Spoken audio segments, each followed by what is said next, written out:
সকলে কেমন আছেন? ভালো আছেন? তাই এই ছাগলটা নেওয়া হলো পূজার জন্য। ওই শন মাস যখন আমরাতে বলি আছে, তাই এই ছাগলটা নিয়েছি 47,000 টাকা দিয়ে। ওই ছাগলটা কেমন হলো জানাবেন।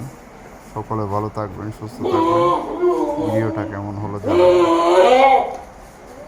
আপনাদের এখানে বলি আছে নাকি নেই জানাবেন।